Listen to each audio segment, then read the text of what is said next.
Welcome to my channel. I am Daisy, your hostess. Are you ready for a new adventure? Well, I found a new book that I'm introducing to the channel by an author that we already have on here. Hopefully you'll go back to those books. This book is titled Concentration, The Secret of Success by Dr. Julia Seton. Her previous books were The Emanation Body, and the other one is The Shortcut to Regeneration Through Fasting. And she has one of the chapters in that particular book. She talks about the mystic breath. Fascinating stuff. And hopefully you'll have a chance to go back to that. And I do have it on the book playlist, so do make sure to check them out. If you're new to my channel and you found me here at this video, welcome. And to you, my dear subscribers, welcome back. I love you. I thank you so much for your comments. I really appreciate you, and I'm enjoying this journey with you. Now, about this book, the author here defines success as a personal thing, and as it should be, right? And what she does say that whatever that means to you, you hold on to that thought. In the book, she's offering what is behind that success, the necessary components before we can compel success to us. And what I understood it is that the common foundation of achieving success is set on the premise of believing. The thing that makes belief a done deal, in my opinion, is whether your belief is factual or fiction. To the person that's believing the thing, it is truth, until, of course, a new paradigm is revealed. So what we believe sets things in motion, and then we can direct ourselves and our lives according to those beliefs. And that's what we normally do, right? Now, point is, if you believe in bad luck, as she mentioned, nothing I say or what this author says or any academic scholar might say may change that for you. Because your thinking is making it so. And that's what's so beautiful that I'm beginning to understand about manifesting. It's whether whatever you say is right, because that's true for you, and nothing that anyone else can say will change it until that belief is challenged by yourself. Your thinking is your believing. And I would like to add that it will remain so until you and I, for that matter, make a choice to believe in something new, and what effort and ability we have with creating new mental structures long enough to replace those old thinking patterns. There is a saying, change the way you see things, and the things you see will change. How true is that, huh? Thoughts are things. You've heard that. I've heard that. And science is now coming to that place to show us the essence of how that comes to be. The science of which is simple to understand. For everything we can see with our physical eyes was something once inside the thought of man. Now, some of you may ask, why is your life not any better, and wonder if there's anything within your power to do something about it. I don't think that my observation by saying that there are some people, in my opinion, that live lives of quiet desperation. You've seen them, I've seen it, I've been around long enough to see it. And I noticed that those are the people that lack the ability to focus on one thing. They allow distractions to veer them from their objective, or they lack the ability and the stamina to stay the course. I mean, if somebody comes in and influences them in this direction, they just fall for that. If your life is a mess and you would like some direction, I say exploring the idea of using concentration would be a way to go. I mean, give it a shot. Create that link to help you align to the channels of manifestation. I would say is worth your time. It's worth my time. I would invite you to look at where you are in your life. Ask why. And you will be surprised at the answers that will come out of your very own mouth. I know sometimes I go ahead and sit myself and, have that heart-to-heart talk, and I really have to sit there and say, oh my gosh. I don't look at the answers right away because I'm too close to the questions at that moment. But I'll come back and look at my journal and and explore where was my mind and why was I there. You might find that your answers may paint you as a victim because you might come up with so many excuses. Oh, it's my education, it's my gender, it's my age, it's my financial standing, it's the government, it's my parents, etc.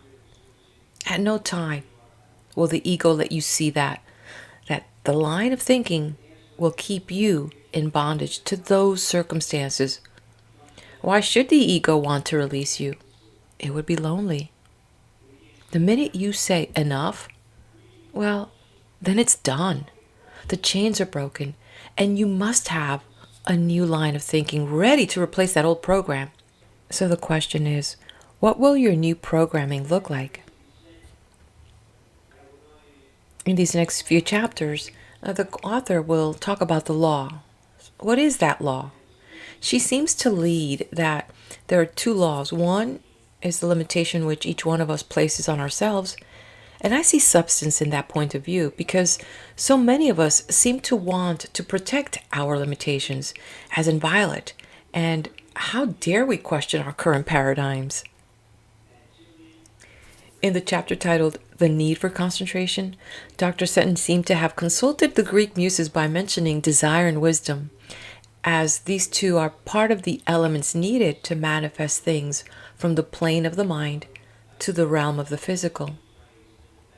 Desire and wisdom are part of the law. Desire is the first outreaching of the law, and she further describes it as the God push, getting us into relationship with all life. Now, when authors mention concept of God, sometimes I cringe because I know that there are all kinds of, viewers. And, whatever your religion or affiliation or not, I invite you to continue exploring with me and allow your inner eye see the true meaning and explore deep beyond man-made words. Let's get into the essence of the message. So the author ventures to share with us that to live the fullest life, man must know what he wants and know that it is already here, ready to unfold. And I've noticed, and if you do too, I even read any of those biographies from successful men and women, they know what they want. And it seems that once they've aligned themselves on that path, everything begins to unfold in their favor. You might say, well, they have good luck. They might say they have good luck, but if you see the chapters that helped them create that luck, they were always behind it, always there. So I would agree that to create, one must first learn the power of concentration and know how to manipulate one's own thoughts. I know that that's a challenge because for myself, sometimes I feel like there's a fog of thoughts. But the author says that these are the tools. The thoughts are the tools of spirit, which allows us to create in the physical plane. And when you begin to think about how much is in our control, it's a lot, literally. We are in control of our thoughts. So now I say, if you want to understand how to use these tools to bring more success in your life by working with the cosmic law, sit back as I turn the page. Concentration, The Secret of Success by Julia Seton, MD. This book is in the public domain. The desire for success. Whenever we ask anyone to tell us what the world is seeking, what he thinks the world wants most to secure, he will answer that, in his opinion, the world is seeking happiness. No matter how diverse or obscure the paths may seem, they all lead toward this one point, and everything in life combines to make for this one emotion.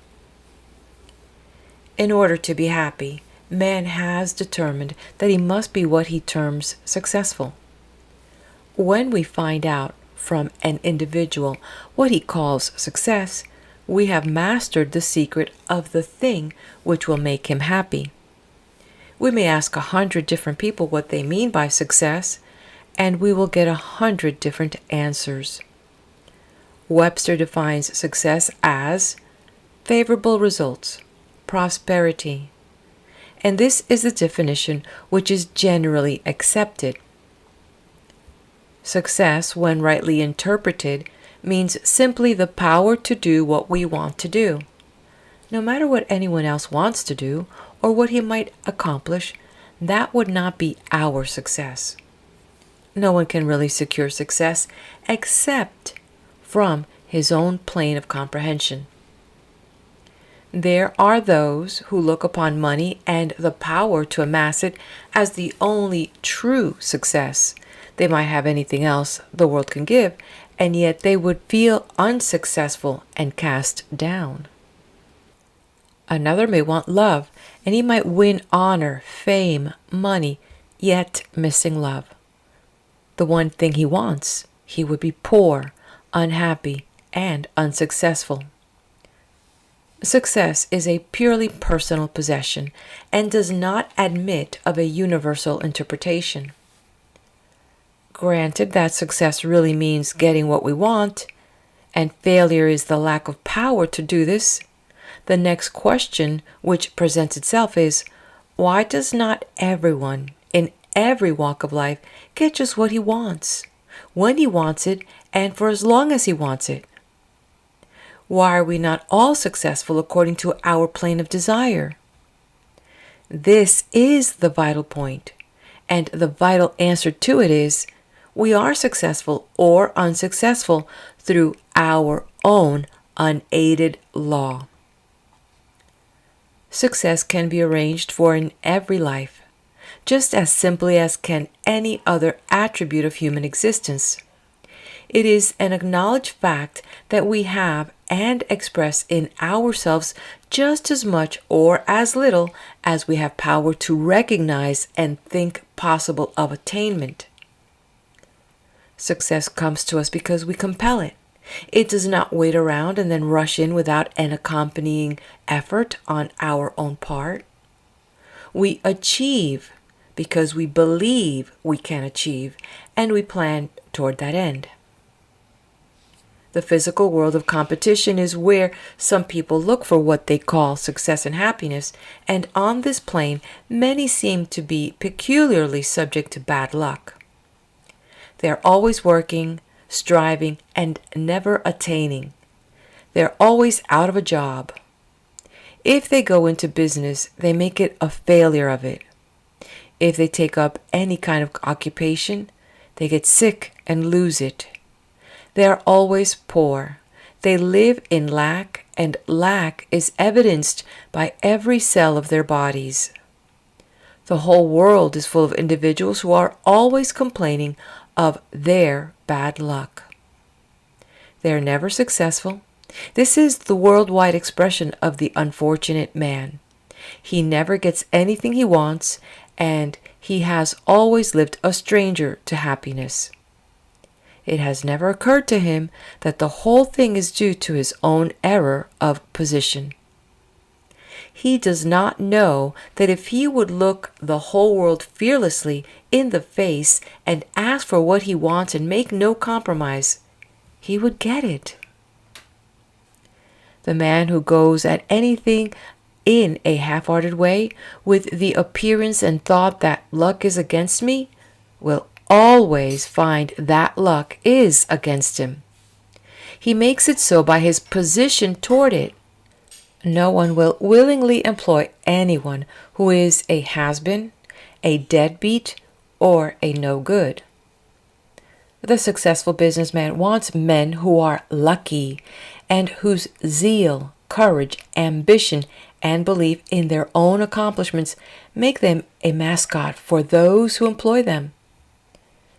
Every kind of work in the world is clamoring for live ones, but there is positively no commercial value for the dead ones who glut the market. There is a lot of difference between the man who is hunting a job and the one who is looking for work. Lots of people would like a job if they thought it did not mean work for them. They are looking for a nice, soft, easy place where they can draw their salary without much exertion on their part. The man who wants work is not long without it. If he knows how to ask for it, he can secure anything that he wants and keep it until he gets tired of it or outgrows it. And then he can find another position just as easily. He is always happy, for he knows how to get and keep what he goes after, and he knows that no one can take it from him but himself. But the man who is only hunting for a job is frequently out of work after he gets a job, unless someone is constantly helping him. The thing which makes the difference between successful and unsuccessful men is simply a difference of recognition of existing conditions, seen and unseen, and their own relation to these conditions. We have within us a vital power against which everything else is powerless, if we know it and know how to use it. This center is the powerhouse of our being, and here we attract and accumulate force. It is ruled over by our thoughts and our will. We can attract anything in the universe to us on which we set our thoughts. We can then will it into position for transference to us. Thoughts are things, and whatever a man can think, he can become. He can fashion his own material universe by the simple correct control of his own thinking. The man who wants 10 acres of land can fashion his desire in his mind and attract it to him in reality. No one can hope to vitalize anything into a successful termination or continuation for himself or for others who has not the torch of intense throbbing life burning within him. The consciousness of our own power lights the candle of the latent soul energy and develops us along positive creative lines of application. When we have thoroughly learned this lesson of our own power and control of the energy within, we become master over all external things. We have the power then over all the negative forces in the universe. We are the highest expression of conscious power, and it is for us to command. They must obey. The man on the lowest round has within himself the leaven of thought force which allows him to rise through his own increasing understanding. In concentration, he has an open door no man can shut. Concentration is not alone for those who are in specialized states of consciousness. It is the natural birthright of the man with the hoe as well as the mystic.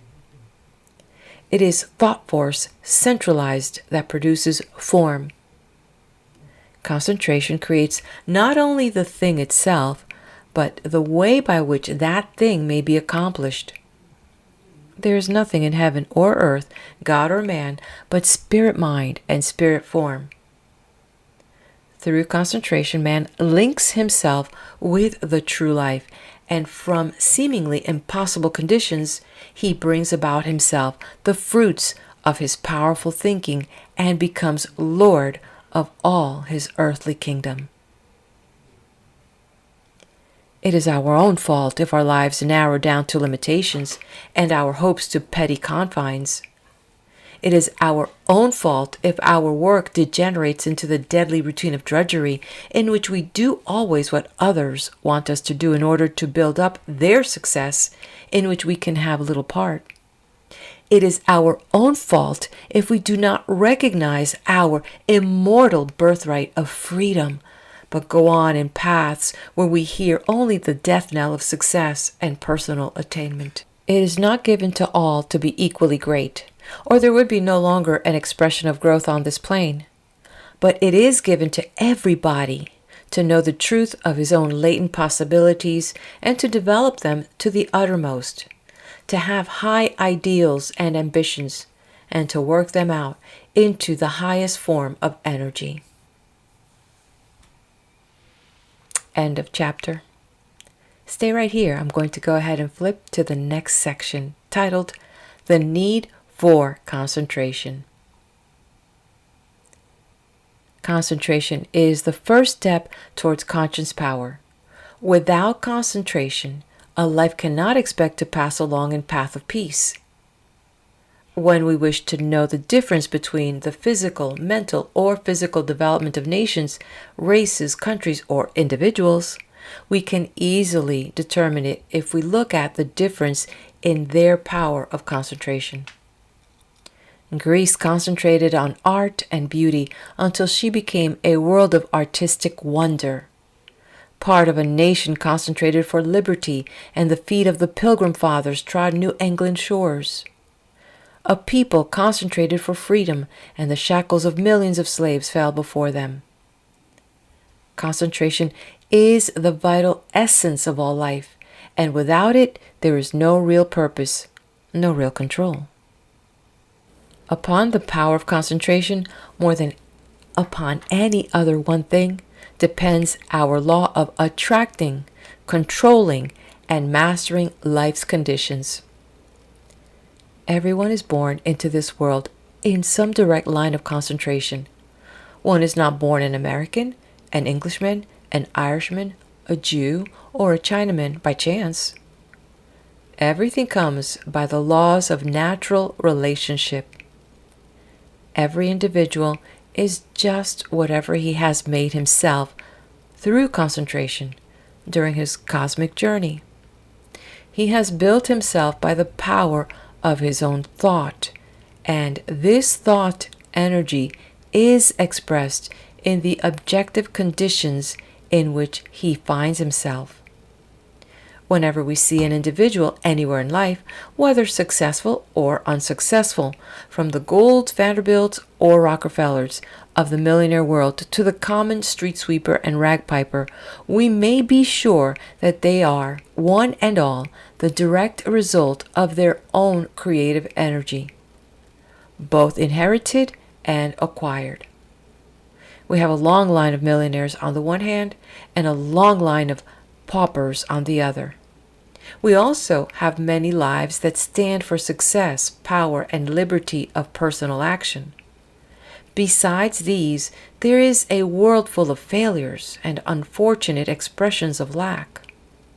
What has brought about these different expressions, and where did the division begin? Long ages ago, when the thought of mind of these individuals began operating, the law was there, as certain and unchangeable as life itself. We are all just the thing which our own concentration has made us, and it depends alone upon our own self whether we will go on, year after year, in paths that lead only to deeper and deeper lack, or whether we will face around, start new lines of powerful thought, concentration, which will lead us out from bondage into limitless freedom. One day, on a street in Boston, I saw an old woman selling papers. Her hair was gray, her skin brown and wrinkled, her clothing shabby and only half sufficient for the chill of the hour. She was simply poverty-stricken, and her thin, piping voice trembled as she called her papers in an effort to compete with the crowd of newsboys around her. Many bought her papers, being drawn to her through sympathy and her evident need. I felt sorry that, with her gray hair so near the grave, life should have only this to offer her. I sought a reason for it and asked her to tell me her story. She was the daughter of a minister. Her mother had been the proverbial meek little woman of history, perfectly fitted to be her father's wife. Her grandfathers, on both sides of the parental tree, had been ministers. She gave me a graphic sketch of the long line of concentration into which she had been born and in which she had continued. There was a long line of concentration for lowliness of spirit, for grace, for the utter sinking of self, lack of demand for place or power, lack of self-righteousness, absolute submission, sown through generations, sown by her in her own life, and it had to bring forth its fruit. It did it in the form of that gray-haired, beautifully gragged old woman who in the last days of her declining years gathered her harvest on the cold streets of a rich city, underfed, poor, and alone. She was still true to her inherited concentration, for while I questioned her, she said, "Health, money, and happiness are not for me. My family have borne the cross of poverty and sickness all their lives and borne it nobly, and someday the Father will give us our reward. It is not hard to see where her mind was poised and where that of her family had been poised for generations. Nor is it hard to see the inevitable result from such a cause as that long line of concentrated thought force. They could not escape the effect of the law they had built for themselves, and they will go on kissing their cross for generations yet to come, for their every thought is delaying their own possessions. She said, "Someday the Father will give us our reward," never knowing that the day was, by just that simple law, put eternally beyond her, and that finally charity will feed her, clothe her, and bury her. All these are but the natural expression of the law she set in motion for herself. Then there is the story of the great composer Liszt. His brother wanted to be a great landowner and own farm after farm, and scorned the musical inclinations of Liszt. Liszt would not share his brother's ambition and ran away time after time to follow his desire for music. In after years, when the brother had by constant attention become a large and wealthy farmer, and Liszt was still a poor, struggling composer, the farmer called on Liszt and, finding him out, wrote upon a card, "Herr Liszt, landowner." When, in the course of time, the composer returned the call and found his brother absent, he left his card with the inscription, "Herr Liszt, brain owner." Here are two examples of acquired concentration. Each followed his own line, becoming what he desired, although born under the same inherited concentration. One wanted land, concentrated, worked for, and obtained it. One wanted music, and the world today pays tribute to his concentration. On these stories hangs all the truth of the law. Whatever we wish to become, we may become, because no one says no to us but ourselves. No one limits us but ourselves. No one makes us pass along in paths of lack but ourselves. Whatever we have or do not have is a world picture which we hang on our own life, and it tells everyone who runs and can read the whole story of just how skillful or unskillful we are with the tools that we were given us in the very dawn of our existence.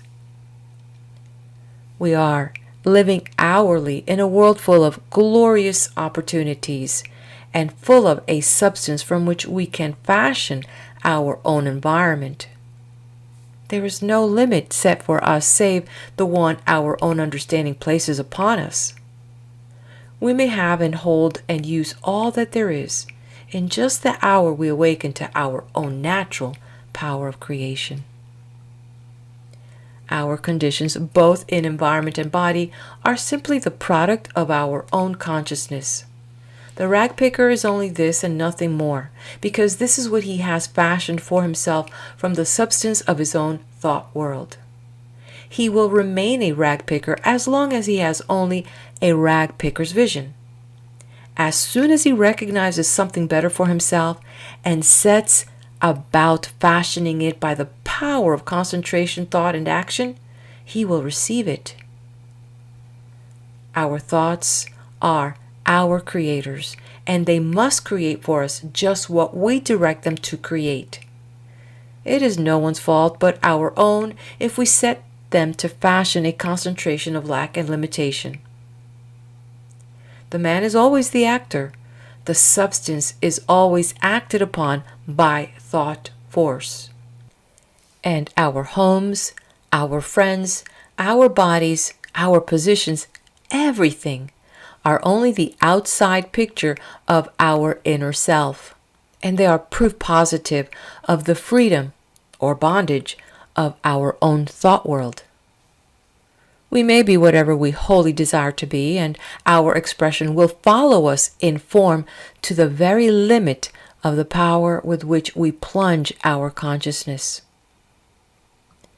The moment a life desires anything, it becomes related with that thing, and it has established the law which will bring it into union if it knows how to fulfill the law and then does it. Desire is the prophecy of its fulfillment, and when rightly directed, will bring to us even the things we have once called impossible, and then wisdom will make them our own. Desire is the first outreaching of the law. It is the God push within us trying to get us into relationship with the things which the all life has always had in store for us, waiting the hour of our unfoldment.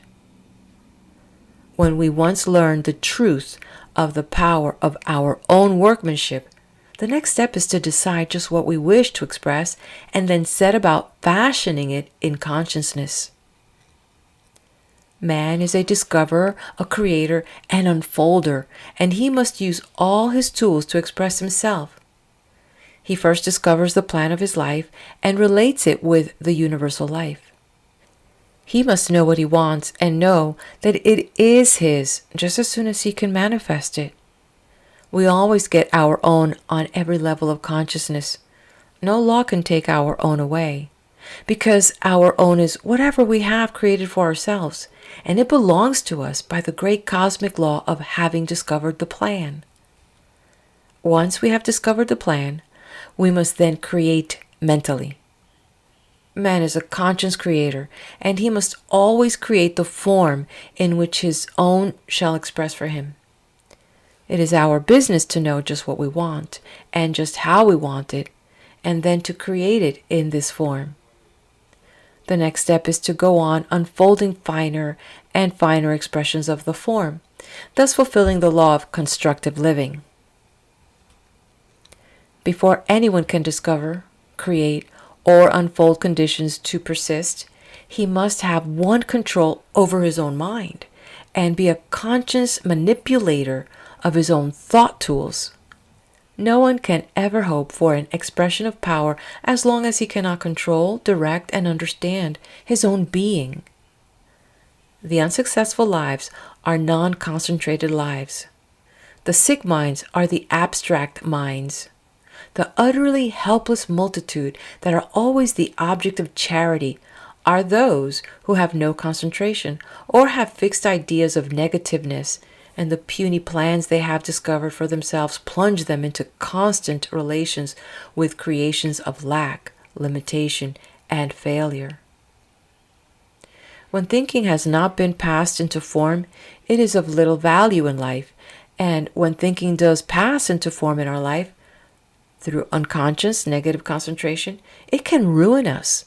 But when thinking is consciously passed into a fixed power and used for a powerful purpose, it can become the pathway to the very center of universal wisdom and open the portals to divine discoveries and creations, which become the foundation for wonderful expressions in our life and an aid to generations yet to come. The first step on the path of concentration is to own our own field of consciousness. Only about half the world does this. All the sick world, all the failure world, is owned by its own and other people's negative thoughts. It is interesting to notice how few there are who are really in control of their own minds. The field of consciousness is open to every kind of random, drifting thought forms, and many carry around minds which are ready to receive every negative thing that is projected into them, either by individuals or conditions. Often a thought will get possession of a mind and stay with it. Thoughts will pour in just as they please, bringing what they please, and the mind must accept them unless it is master of itself. People will lie awake all night long, muse and brood all day over an unwelcome thought that possesses them, instead of owning their own field of consciousness and banishing the things which are only making them miserable. The concentrated mind owns itself.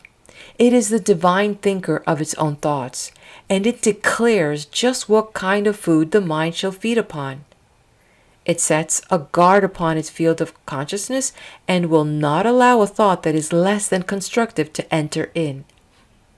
It picks up the thoughts which will reveal to it a perfect plan of life, then projects a perfect image of that plan, and standing firmly by its own creations, it fashions them again and again with increasing skill until the whole structure of the self is brought into harmonious atonement, at one-ment. Our thoughts are tools, and the life substance is shaped with these tools. Every hour we can stand before our half-formed self, and with tools 1,000 times finer than those of the finest craftsmen of the physical plane, we can cut from our own thought atmosphere forms of exquisite perfection, until body, environment, friends, even our whole life is a world picture of peace, power, love, joy, health, and wealth, limitless and free. Thoughts must be taught to centralize in ideas. We must first pick out the thing we wish to fashion. If we want health, we must get the idea of health. We must think health thoughts and shut out the thoughts of disease by simply displacing them with the strong, positive idea of health. We must keep this thought of health before the mind until it becomes impossible to think disease. We fill our field of consciousness with the thought of the well, the strong, the powerful, the health of life. We force the pictures of hospitals, sanitariums, and sick people out of our minds. We create health in consciousness until the energy set in motion manifests in form. No matter how we appear, we look at ourselves and we see only the perfect self. We hold this idea. We do not let a thought of anything else enter. At the start, other thoughts will attempt to enter, for we have not yet learned how to completely close the door in the face of unwelcome ideas. But as we go on, centralizing in thought, we come to where we can hold the thought of whatever we wish as long as we wish. Lay it down when we wish and take it up again when we are ready. Then we no longer fear the old thoughts when they do return, for under the power of concentration, no old thought can return more often than we can replace it with a new one of health and power. After a while, the old negative ideas give way, having exhausted their own vitality, and are easily displaced forever by our new positive thought creations. After we have learned to concentrate until we can hold one thought as long as we desire and have played with our own thought world as men toss balls and find that we are really the master of our own ideas, our next step is to begin to create the image and pass our idea into form. As long as we have only the idea, we have only realization. But when we can pass this idea into a perfect thought form, created from the indestructible thought substance of the universe, we are on the path towards actualization, and just a little more practice will make the things we have fashioned come from out the absolute and cluster around us in a physical embodiment. In order to create an image, we must see the thought picture of the idea. If we have an idea of health, then we must lift ourselves aloft in a thought form of health. We must stand out in consciousness whole, vital, radiant. We must work on this thought picture until we walk right out into mental space, our whole being, body, flesh, tissue, glowing, gleaming and quivering with the health divine. We must make the Christ within us rise in our consciousness before it can ever be actualized in flesh and form. We must work on this creation until it is perfect. No matter what our desire may be, we pursue the same plan.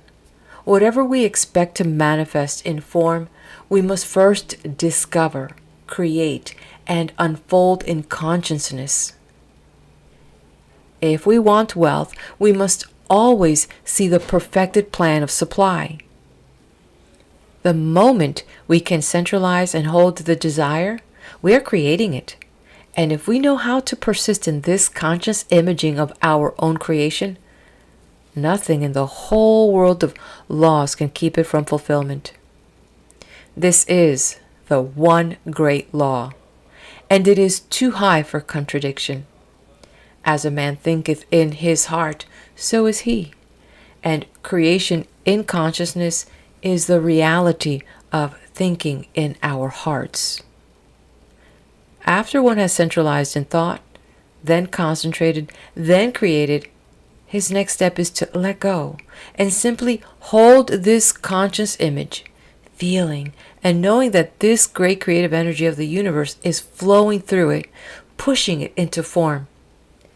There is nothing in this whole visible universe that did not first stand complete in the thought world. The building lives in the mind of the architect. The song lingers in the heart of the composer. The acorn holds the energy that projects the oak. And man is no exception to the rule. But only as he knows the power of the energy that creates can he become powerful in producing the things created. When we have mastered the law of concentration, we are lords of our own life. We then can be whatever we want to be. We are our own unaided law. We can soon learn to declare the law under which our own life shall pass. Loss, failure, poverty, sickness, and disease may indeed be real to the world around us, but they do not exist for us, nor for those whom we can aid into the vision of the higher law. We live to operate this law for ourselves and for those who can comprehend it. Some lives turn away like Ephraim wedded to his idols. They hug and kiss the spokes of their wheel of agony. They really do want wealth, health, love, and peace, but the price of concentration and creation is too great. They want more to be undisturbed in their old thought habits. Centralization in thought, concentration upon the thought, then creation is consciousness. This is the perfect law of liberty. We can see ourselves and others in a new light. We begin then to pass the simple act of thinking into a fixed power, and we quit forever thought relationship with anything we do not want. We never spend one moment vitalizing into power anything that is not for our highest good. We pick out only the things which will make our life just what we desire, and we lift these things aloft in our thought world, projecting them consciously into form, and walk on serene and calm, undisturbed by any old thought force, knowing that our own must come to us, for we have created it for ourselves by our deeper wisdom. Negative things cannot exist for us in this new world of scientific spiritualized being. This is not castle building. It is creation. In the old days, we built air castles knowing they must fall. We built them to fall, but in our new understanding, we create a new condition. We build these conditions into the very heart of the cosmic law, and we build them to stand. For we know how the eternal truth that with what measure ye mete, it shall be meted unto you. We have an immortal birthright to freedom and an abundant supply of everything. It is only the perverted thinking of the minds of men that has externalized lack in any form. Humanity must learn now the truth that no one limits us but ourselves, and that we get our supply simply by our own understanding. Under the old law, we drifted along without concentration, mere puppets acted upon by every random thought and condition, never knowing that we were free or bound, rich or poor, well or sick, happy or sad, successful or unsuccessful, not by our external, but by our internal conditions. In the old thought, the things outside ourselves seemed real and beyond our control, and never likely to yield to our puny efforts. But now we know that man was never meant to be anything but master of all his lower kingdom, that he is the highest expression of all life, here and now, that it is for him to command, and externals must obey. This is the law, and there is no appeal from it. We come into our kingdom in the hour we withdraw from the thought of the limitations of external things and manipulate them with the higher power of our own unfolded consciousness. Union with the power of cosmic life is a possible thing for every human life, and our personal expression is but the remote picture of our place in the cosmos. Our concentration may become the very tree of life, and our conscious creations the fruit of our growing. We can choose this day what we will serve. The world is full of health and wealth and love. End of chapter. Let's continue on to the next video, where Dr. Julia Seton will now go into how important breathing